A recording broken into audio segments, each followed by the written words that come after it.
Hello, Virgo, Sun, Moon, Rising, and Venus signs. Kamusta kayo? Sana po ay nasa mabuti kayong kalagayan. Welcome back po sa Star Tarot. Kung bago kayo rito, welcome din kayo. Thank you for your support. I truly appreciate it. God bless you all, Virgo.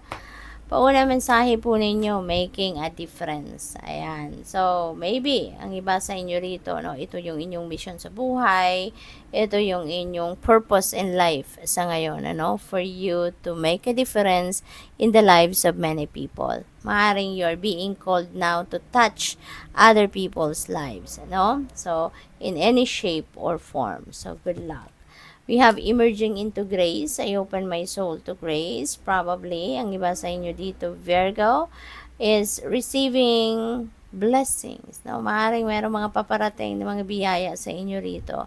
At kailangan ninyo siguro na mag-focus, no? Mag-focus kayo sa inyong positivity, project positive mindset, positive attitude, para nang sa gayon walang maging sagabal, walang maging hindrance, no, sa pagtanggap ninyo ng mga biyayang ito, okay? We have starting fresh. You are going to start something new, something fresh sa buhay ninyo. Magsisimula siguro kayong mag-navigate ng bagong sitwasyon sa buhay ninyo at this time, and that could be in any area of life.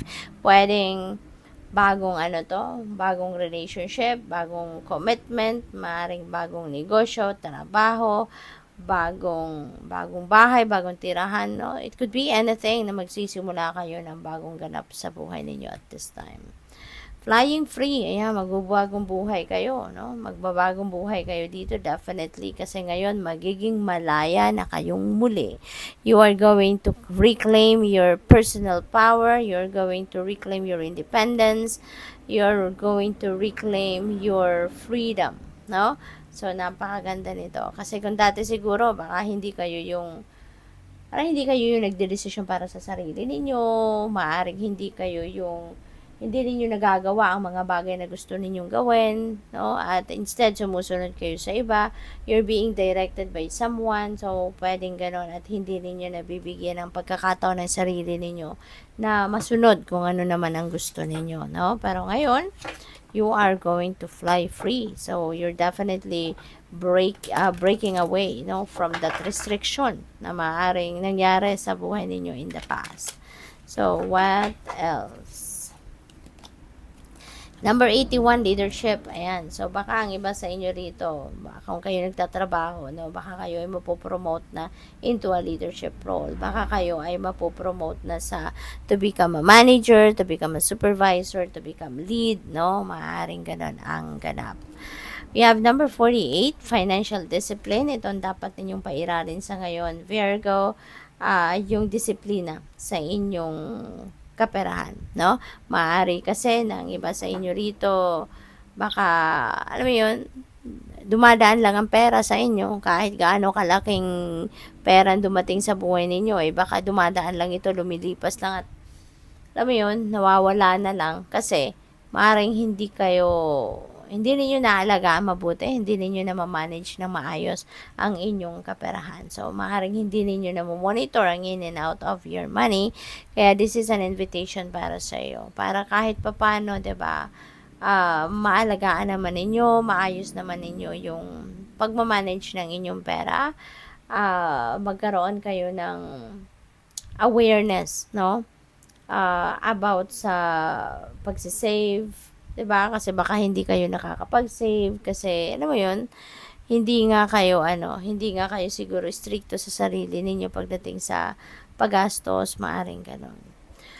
We have number 99, compassion. You are very compassionate person, Virgo?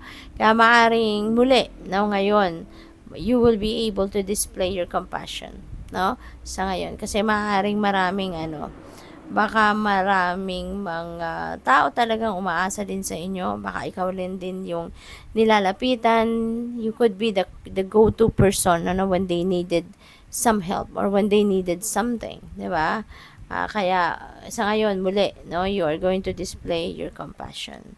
Number 44, so may dalawa tayong synchronicity rito. We have number 99 and number 44. So, pakitignan po ninyo, paki-google po ninyo ang ibig sabihin ng number 99 and number 44 for more guidance kasi marami pang impormasyon, guidance, insights ang dapat ninyong mabasa dito, dapat ninyong malaman, and that is going to help you na mas malinawan siguro ang inyong sitwasyon or makatulong sa inyong mga sitwasyon at this time, so number 99 and number 44. So tingnan natin kung ano pa. We have another synchronicity. We have number 66.